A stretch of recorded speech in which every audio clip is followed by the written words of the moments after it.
Hey there, welcome to Author Success Show. The special guest we have today is Suzette Mullen. Suzette is an Author Accelerator certified book coach committed to amplifying the voices of LGBTQ memoir and nonfiction writers.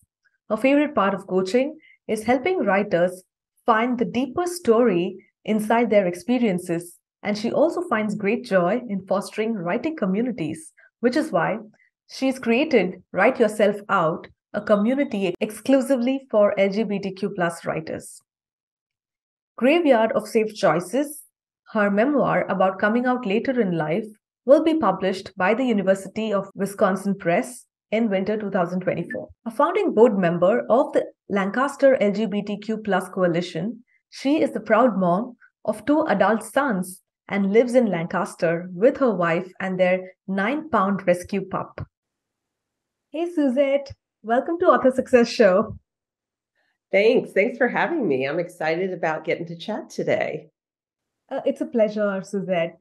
See, I've been speaking to a lot of different book coaches, but what you do is really unique. But before I get into that, I would love to know how did you, or rather, when did you decide to become an author? Oh boy.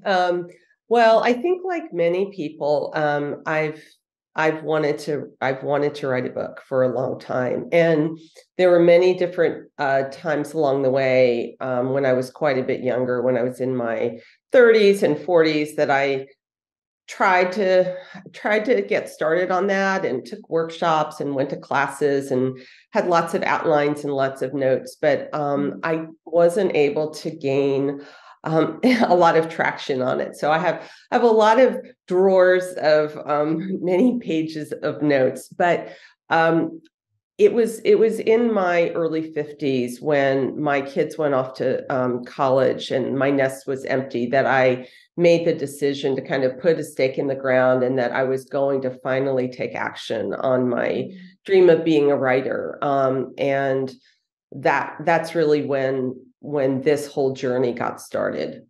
Wonderful. And you said that you've been thinking of writing a book even in your 30s and 40s. Was it always a memoir about some aspect of your life? I think that there always was an aspect of a personal story in there. But the form of what the book was going to look like I had lots of different ideas. And I find that as a book coach, I find that's really, really common with the writers that I work with, especially the ones that come to me in the beginning, because they know there's a kernel of a story that they want to tell, but they're not maybe exactly clear on what is the story and what form they're going to tell it in. So yeah, I had lots of different ideas, and I was at a very different stage of life, and my life looked very different in my 30s and 40s than it does today. I'm not going to reveal the exact age, but let's just say I'm not in my 30s and 40s anymore. Yeah, and actually, I will reveal my exact age. I am proud of. I'm proud of being where I am in this stage of life. I am, as we're recording this, I'm 61, on the cusp of 62. And for all of your listeners who are younger, I'm going to just tell you, it gets better. It just gets better. This is so reassuring, Suzette, because a lot of people I meet, they feel so bad that they've been procrastinating their book project for 2 years or 3 years. But here's a person who has waited for a couple of decades to finally get it right. Maybe there is divine timing or something that needs to happen at the right time. And it's okay, to sometimes intentionally procrastinate certain things. And one shouldn't really feel bad about it, right? Yeah, I mean, I think here's the deal. Writing a book is a major undertaking. It's a big project, and it's a time commitment. It takes energy, it takes time, and it takes focus. And when you are most people have very busy lives these days. And I think that you do need to have that urgency. You have to have clarity on why you're writing your book and what impact you hope to make with the book. And actually, that's the first question I start with when I work with authors, is helping them tap into that deeper why. Yeah. Because if you don't have that, it's really hard to see a project like this through. Yeah. So what I would say to everyone who's listening, don't beat yourself up if you haven't written the book that you think you should have written by now, but pay attention to that inner voice. And when you feel like it's urging you, it's a deeper calling. Pay attention to that and take action. Yeah, that's very good advice. So when you finally decided to sit down and get the book written, you actually worked with a book coach yourself. So how did you realize that you needed a coach to guide you to finish the manuscript? Yeah, great question. I think for many of us, we try to do it on our own. And some people can do it on their own. It's like anything else, right? All the different things that we can exercise by ourselves, but many of us benefit by having a personal trainer, right? And a book coach, in some ways, you can think of that as a personal trainer for your writing life. And when I got ready to get really serious, I knew I needed help. And that's another myth, is that you shouldn't need help to write a book. Let me just assure your readers, the vast majority of the books that you pull off the shelf, that you purchase on Amazon, that you get from your library, there's been a lot of different people along the way that have helped get that book into the condition it's in right now. So I was ready, and I connected with Jenny Nash, who is the founder and CEO of Author Accelerator. She and I actually had a kind of distant connection. We went to the same college together. So I knew about Jenny from a long time ago, and she was a book coach on her own, but at the time she was starting this company, Author Accelerator, that helped train book coaches and prepare them to do this work. So I began working with Author Accelerator as a client, as the writer. And then I later transitioned to also becoming certified myself. You could have taken Jenny's help, written your book, and moved on with your life. But why did you decide to get certified and help other authors by becoming a book coach yourself? Yeah, well, I think that for me, I've been kind of a natural editor my whole life. It's just something that comes pretty intuitively to me, and I was doing it anyway. And I love doing that work in addition to writing myself.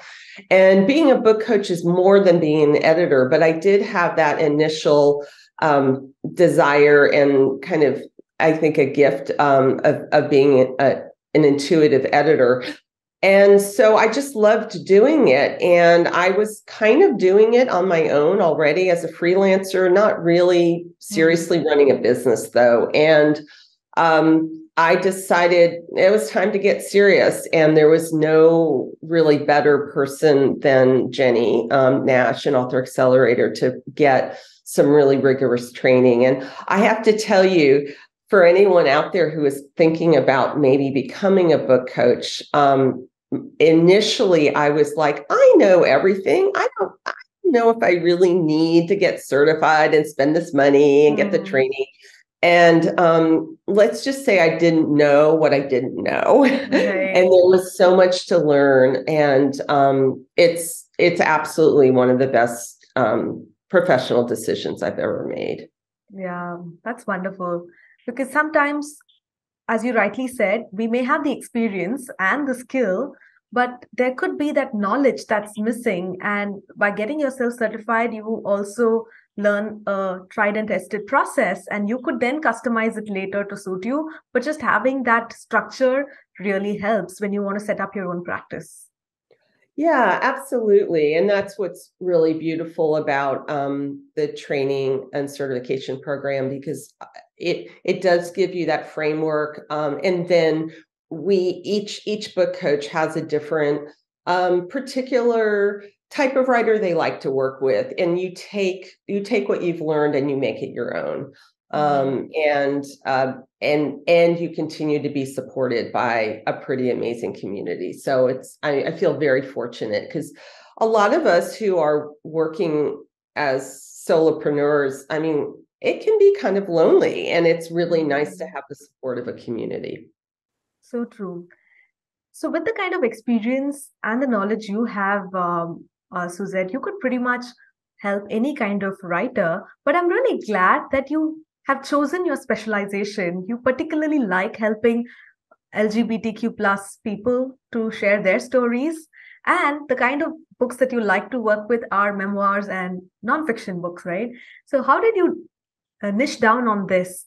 Was it always this clear that this is what you're going to be doing, or along the way you figured out? Yeah, great question. No, it was not always so clear. I think I was always focused on memoir and nonfiction. I enjoy reading fiction. I am certified in fiction, and really story is story. But I was really drawn to memoir and nonfiction, and because that was what I was also writing and what I tend to read. So that niche I did establish early on. Initially, I was more focused on women writers, and I still do a lot of work with women writers. I feel I'm a woman. I feel that connection. But as my book coaching practice developed, and as my memoir, as I continued to work on my own memoir, I decided that I wanted to really focus on the LGBTQ plus community. Because my memoir, which is called Graveyard of Safe Choices, it's kind of a later in life coming of age and coming out story. And as I began to embrace my identity as a member of the queer community, I saw a real need out there to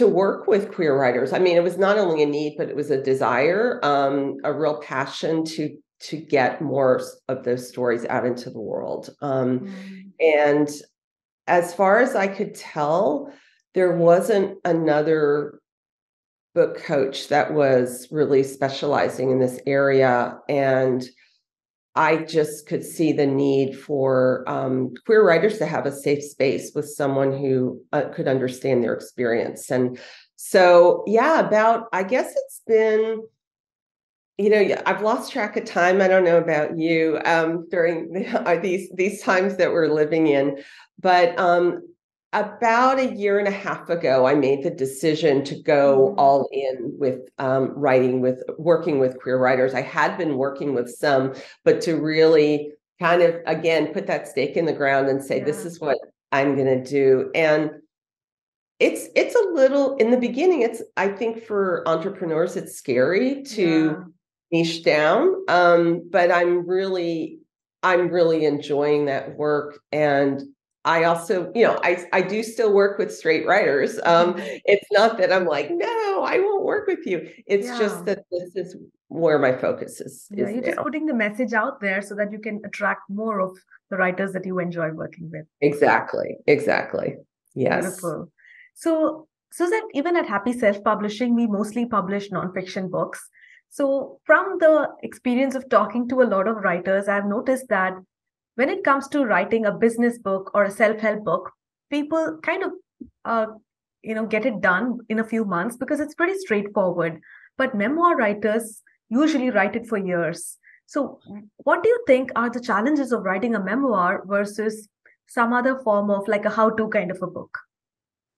Yeah, I mean, a how-to book has typically a more straightforward structure and a more straightforward arc.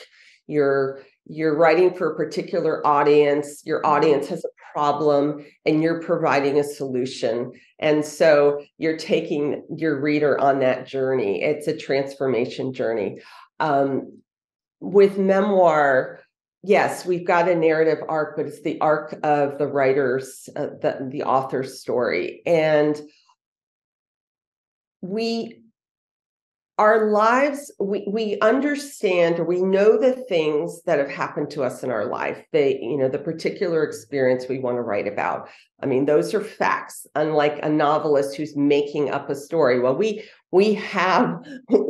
lived those facts. Yeah. So usually the actual facts, or what we might call the plot, are clear. They're obvious.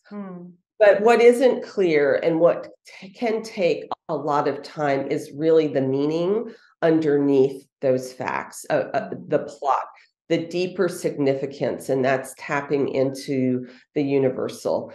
And it can just take time to just continue to peel the onion and get clearer and clearer and clearer on what your story is really about. And I don't believe it's something you can rush. I mean, memoir, it doesn't have to take years and years and years, but it can. And I'll give you a quick example.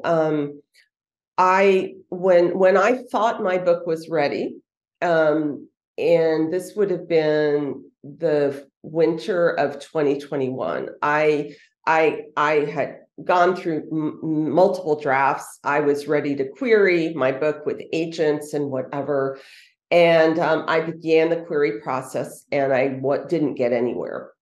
And so I went back to my book coach, the book coach I'd worked with on an earlier draft, and we sort of was like, what's the problem here? And dug back into the manuscript, and it was just clear that although I thought I was ready and I thought I knew what my story was about, I still had more work to do. So I went back and I did a much more significant revision, and then I queried again a year later, and that's when I got my book deal. And so there's just a lot of layers. Yeah. I mean, there's, and it takes the time it's going to take. And what I do, I don't want to say mistakes, but one of the things that is so tempting, and I did it myself, is that we want our book to be ready, right? So we want it to be ready. And sometimes it's just not. And you want the best book you can possibly write, because that's what's going to be out in the world. Yeah, sure. So what are some of the tips you would give to memoir writers to just make the process better for them?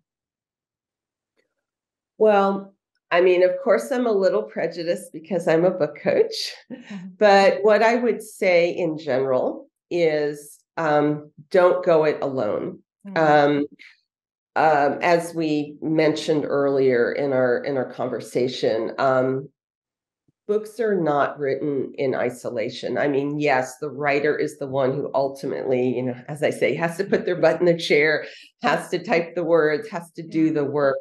But the idea that you're going to do it alone, and you do need support, and that you need different kinds of support, I think, along the way. What I do with my writers who come to me in the beginning is we get clear on the foundation, the fundamentals, and then sometimes they'll go off and write a first draft on their own. And then they come back for support on the revision process. Some writers, I work with them on the first draft also, and you don't have to work with a book coach. I mean, I know, that isn't necessarily accessible for everyone, but to find a supportive community that can both help you stay accountable and on track, and then to get feedback at different points along the way. Yeah, I think that's very, very important advice, because a lot of people make this journey so lonely that at the end of it, they don't feel good about it. They would have done a much better job if they had the support of a coach or a community. So when people come to you for one-on-one coaching, so how does the process work? You said already that some people just need that initial help, and then they will write the first draft and come back to you, whereas others would want to work with you on a continuous basis. So how does one decide which of the two is a better option? And once they sign up with you, do they meet you every week, or how does the process look like? Yeah, so with virtually everyone I work with, we start with a clarity intensive, which is I send them this really pretty intense workbook where they go off and they do their best to answer some of these deeper questions: the why, the what have you come to the page to say, who's your reader, various other exercises. And then we do kind of like a VIP intensive day, where we, after I've read their workbook and given them feedback, and then we really dig in. We get really, really clear, and they have it, and they end up with an outline for their book. That's how that looks. And it really just depends on the writer, both in terms of their personality and also their, how much they want to spend. So some writers will then, typically for me, I work with the writers that I'm going to continue working with on their draft. We meet twice a month, sort of an every other week deadline, where they send me pages, I comment on them, and then we have a call, a Zoom call. And that rhythm seems to work well for most people. It's enough time for them to get their work done, but it's not too much time for them to lose momentum. That's the typical pattern that I work with people on. Yeah. Yes. Great. I also got to know that you recently created a community. So how does that work? So do you have your clients in that community, or is it a community where people can join even if they're not doing your one-on-one program? Yeah, thanks for asking about that. Yes, it's called Write Yourself Out, and it is just for LGBTQ plus writers. And the official launch date is April 1st. And I'm as we're, I don't know when this will air, but as we're recording, I'm meeting with people to discuss joining the community, because it isn't going to be a community that you can just like click a button and buy in, because I want to keep it safe for LGBT plus writers. It's a 12-month mentorship program. And I do have some founding members, because when I opened the doors on April 1, I didn't want it to be like, hello, and there's nobody in there. Right. So I have some founding members who are LGBTQ plus writers who I have worked with before, either one-on-one or I did run a couple of shorter term groups before. And some of the writers from those groups are going to be joining the community. So it's going to be open. It's going to be open to LGBTQ plus writers. You don't have to have worked with me before, but there is an application process. And really the application is that you get on a call with me and we talk about it and see whether it's a good fit for you. Yeah. And just one more sort of detail about that. It is geared mostly to memoir nonfiction writers, although I do expect to have some fiction writers in there, because, as I said earlier, story is story, and the content translates well for most fiction writers as well. Sure. And the advantage of being a part of the community would be to probably get support, feedback, and also accountability, right? Yeah, exactly. I mean, there's kind of a number of pillars. You get the information of how you go from idea to publication. I've got some online courses inside, and the content is, I'm calling it, it's very queer centered. The mentor texts and the examples I use are primarily from queer authors, and so you get that knowledge that you might not have otherwise, but then you have the accountability of we have group coaching calls every other week, and there's going to be opportunities for other forms of accountability. There's co-writing sessions. And I think what I've noticed, because I've been meeting with my founding members kind of in anticipation, and there's just something about being in a virtual room with other writers who you have that safety with, and you don't have to worry about being judged. And it's really cool to just see the connections that are already being made. Lovely. The final thing I wanted to ask you, Suzette, is about your writing retreats. So have you already been organizing them, or is it something just like the community that's coming up? Yeah, so I've got a really exciting opportunity, and this is for women writers. So straight, queer, anyone who is female identified. And it is called Mainely Memoir. And that's a little pun because it is mainly with an E, because we are hosting it in Biddeford, Maine, which is a lovely historic town near the ocean in Maine. And I'm co-hosting it with two other certified book coaches, one of whom lives in that town. And it's going to be a small, intimate retreat for 12 women writers who are really at any stage of their memoir writing. And what's one of the many cool things about it is we're going to offer coaching before the retreat, and then during, and then after. So I'd love to share, in your show notes, we can share how people can connect and find out some more about Mainely Memoir, and also, the Write Yourself Out community. So I feel like I have two superpowers. One of them is helping people find their story, and the other is building community. So I get to do both of those things in those two opportunities for writers.